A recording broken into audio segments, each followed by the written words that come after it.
Et salut à tous, c'est Kevin, on se retrouve aujourd'hui pour une nouvelle vidéo d'analyse crypto. Et quelle vidéo aujourd'hui au programme?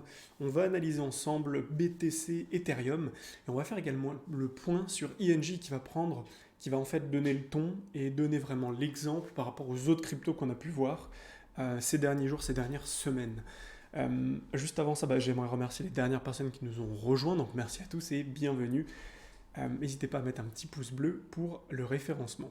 Alors on est parti sur BTC ETH, donc on avait parlé de ce range sur BTC et sur ETH, c'est-à-dire on avait le haut de range ici, on avait le bas de range, et l'objectif c'était de voir ok, qu'est-ce qui allait se passer, que ce soit en haut ou en bas de range, parce qu'on avait de grandes probabilités de venir casser d'un côté ou de l'autre, il y a bien un jour où on va venir casser, mais une fois que ça casse, qu'est-ce qui se passe? Est-ce que juste on casse, on vient de faire une mèche, on réintègre? Est-ce qu'on casse franchement? Et en fait on a plusieurs scénarios. D'ailleurs, les élèves que j'accompagne vont comprendre complètement ce que je suis en train de dire, puisque ces différents scénarios, on les a déjà travaillés, et en fonction de chaque scénario, on définit une stratégie claire pour pouvoir trader cette stratégie, pour pouvoir trader ce scénario. Juste avant de vous parler de ça, voilà ce que je vous avais montré hier par rapport à tout ça. Et donc, je vous avais montré que, en fait, on était dans un range, donc dans ce fameux range, qu'on avait la borne haute, borne basse, qu'on pouvait très bien sortir par le haut. On pouvait également faire une sortie par le bas. Ce qui nous intéressait en fait ici surtout, c'était de savoir comment ça allait réagir derrière.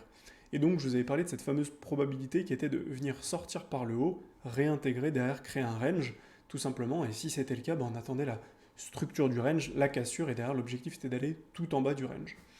Tout en bas du très grand range.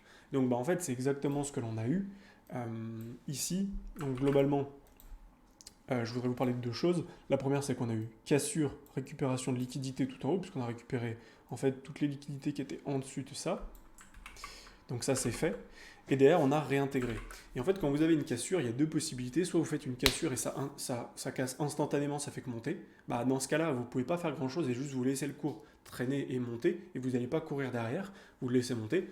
Deuxième possibilité, euh, on casse, on reste au-dessus et on temporise juste au-dessus, c'est-à-dire on vient casser ici, ensuite on temporise. Dans ce cas-là, on va créer un range avec borne haute, borne basse, et on va attendre de voir si on recasse. Là, on peut rentrer à l'achat. Si à l'inverse, on casse en bas, ça sent la réintégration et donc on va shorter le marché. Ensuite, une autre possibilité, c'est qu'on vient faire une mèche. Globalement, on ne se maintient pas très longtemps en haut, on réintègre en dessous.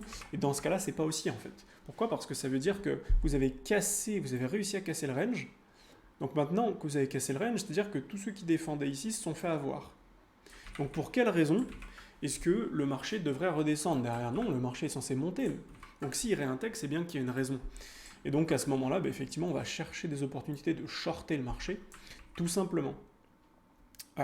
Et donc ce que je vous avais dit hier, c'est qu'on avait un range qui était encore plus marqué sur ETH que sur BTC, puisque sur BTC, on avait une seule touchette ici et là, alors que sur ETH, on avait quelque chose de beaucoup plus propre, avec un range qui était magnifique, une touchette ici, on vient récupérer la liquidité, on a le point bas ici, donc vu qu'on a récupéré la liquidité, direction où en bas, on est allé en bas récupérer la liquidité, direction où en haut, on est allé récupérer cette fois-ci, avec cette mèche, la liquidité de ce point-là. Donc maintenant, l'objectif, c'est d'aller où? En bas. Du coup, voilà à quoi est-ce que ça ressemblait. Et donc, ce que l'on attendait, c'était simplement d'avoir une résolution, encore une fois, comme je viens de vous le dire, avec soit une cassure franche, soit une réintégration, soit un range, etc. Là, on a eu une fausse sortie. Et en fait, on a eu une première fausse sortie ici, deuxième fausse sortie. Et sur cette deuxième fausse sortie, en une heure, ce qui était très intéressant, c'est qu'on avait de la divergence ici. Enfin, on avait de la divergence potentielle. C'est-à-dire qu'en gros, on se retrouve avec un cours qui monte, le MACD, lui, qui descend. C'est très léger, mais il descend tout de même, donc c'est une divergence potentielle. Et les élèves le savent très bien. On a un setup que j'ai expliqué et que j'apprends dans mes accompagnements en individuel. D'ailleurs, si ça t'intéresse, le lien est dans la description. En fait, on se rend compte que quand on a un point haut qui vient récupérer la liquidité, derrière qu'on a une bougie de ravalement, c'est-à-dire juste après, on a la bougie qui vient ravaler la bougie précédente. C'est ce qu'on appelle un setup DIR, divergence, bougie d'indécision, bougie de ravalement, ou bien simplement une bougie de marteau ou de retournement. Et donc à ce moment-là, on a un super setup. Et donc c'est exactement ce que l'on a pu faire du coup, et on a pu mettre ça en place. Et donc avec un setup ici, point haut, bougie de ravalement baissière, on rentre à cet endroit-là, on met le stop au-dessus, 1,28 de risque, potentiellement 4,80 de gain. Donc voilà en gros ce que l'on va chercher ici minimum. Maintenant, on peut quand même prendre des profits sur la descente.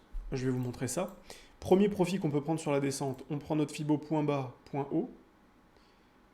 Et on peut prendre premier profit, tac, tac, sur les 0,61, juste ici. On va laisser en vert, c'est très bien. Deuxième zone de profit, eh bien, l'endroit où on a de la liquidité.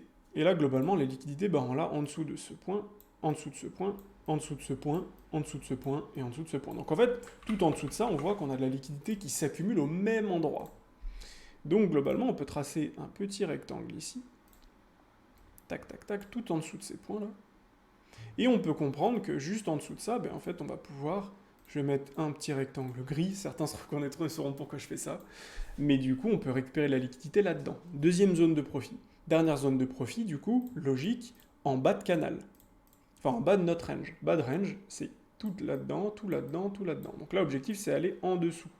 Mais vu que c'est possible qu'on n'y aille pas, parce qu'il y a toujours une possibilité qu'on n'y aille pas, dans ce cas-là, on va prendre des profits toujours un petit peu avant, c'est-à-dire là, par ici. Donc vraiment en bas de range. Et c'est pour ça que j'ai mis le stop ici, juste avant le bas du range. Et du coup, ça nous permet de prendre des profits sur la descente et donc d'optimiser notre sortie et surtout de nous assurer d'avoir des gains sur ce trade. Trade extrêmement intéressant, puisque je vous rappelle 1,28 de risque pour 4,75 de gain. Alors on va dire qu'on a une moyenne ici, peut-être ici, donc à 3,58.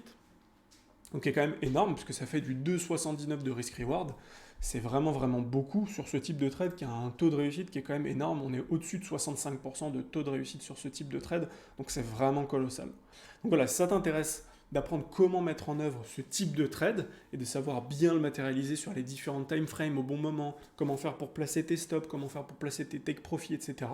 Et ben n'hésite pas à prendre rendez-vous avec moi. Je t'offre un rendez-vous de 30 minutes avec moi. On fait le point ensemble sur ta situation et je te dirai si je suis capable de t'aider et si c'est le cas, comment je peux faire pour t'accompagner. Donc voilà ce qu'on avait à voir sur Ethereum et sur BTC. Maintenant, la prochaine chose à dire, c'est ok, mais qu'est-ce qui va se passer maintenant? On a plusieurs scénarios. Premier scénario, on descend comme on vient de faire là. Peu importe que ce soit ici, là ou là, en fait maintenant ça ne change plus rien. Ensuite on revient ici. À minima, logiquement, il faudrait faire une mèche en dessous de ça, sinon ça n'a vraiment aucun sens. En tout cas, si on vient en bas et que le marché se retourne à nouveau, il faudra créer un range et voir comment le marché va à nouveau. Soit il va descendre comme ceci, on va créer un range, donc dans ce cas-là, on prendra point haut, point bas, et dès qu'on a une cassure d'un côté, on pourra long ou shorter si on casse en bas. Deuxième possibilité, on fait la même chose que ce qu'il y a là, mais dans l'autre sens. Et donc pour ça, je vais vous montrer directement avec les bar patterns. On va prendre cet exemple, tac, on va le mettre dans l'autre sens, et vous allez voir à quoi ça ressemble. En gros, ça ressemblerait à ça. C'est-à-dire qu'on a une première baisse, on temporise, deuxième baisse, et sur le MACD, au lieu d'avoir une baisse et une deuxième baisse plus basse, donc qui ferait que le MACD descend, et on risque d'avoir un truc qui va faire globalement comme ça, tac, comme ça. Et du coup, on va avoir une divergence. Et si on a une divergence, on cherchera des achats ici pour revenir en haut du range, et cette fois-ci, pourquoi pas, casser et aller plus haut.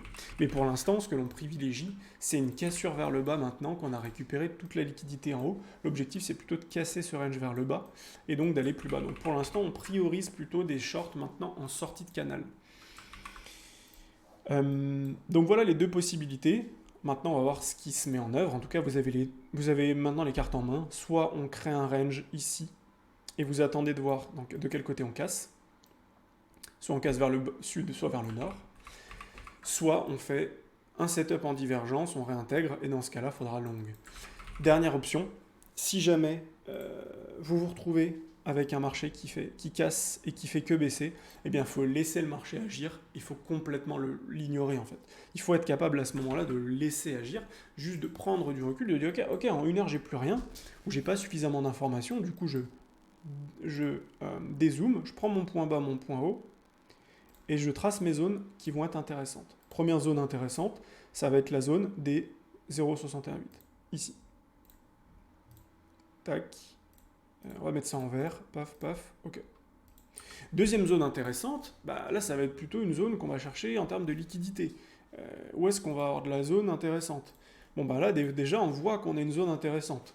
On a cette zone, alors c'est pas une zone de liquidité, mais c'est une zone sur laquelle on va pouvoir retester le cours. Et en fait ce qui est intéressant avec ça, bah, on se rend compte qu'en fait c'est juste en dessous du range. Donc ça c'est vraiment ce qui nous permettrait de faire une fausse sortie, comme on a fait la fausse sortie ici, faire la même chose en bas, c'est-à-dire venir ici, réintégrer dans le range, et cette fois-ci repartir pour casser en haut.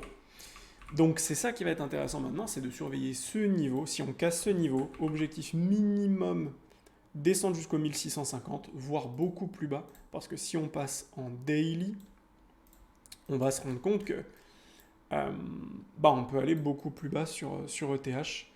On va enlever ça parce que ça c'était autre chose, c'était un triangle, autre chose qu'on a déjà cassé à la hausse. Mais là on a beaucoup de liquidité en dessous. On a un peu de liquidité ici, on a de la liquidité là, et puis bon, on en a tout en bas. Mais donc on voit que maintenant, là on est plutôt sur une traîne baissière avec des sommets qui sont de plus en plus bas, des points bas qui sont de plus en plus bas. Donc là l'objectif maintenant qu'on est venu là, c'est de continuer de descendre. On peut voir aussi à long terme ce que ça a donné. Point haut, point bas, on est venu dans les 0,618 ici. Ensuite, on a corrigé.